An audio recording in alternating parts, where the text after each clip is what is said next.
മുന്നോട്ട് എത്തിപ്പെടുന്നത് ഭയങ്കര സമയത്ത് ഞങ്ങളിങ്ങനെ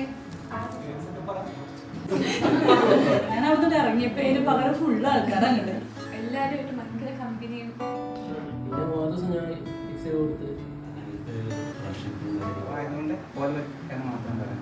അത്ര പറഞ്ഞാൽ മതി, ബാക്കി അവർ ചെയ്യുന്നുണ്ട്.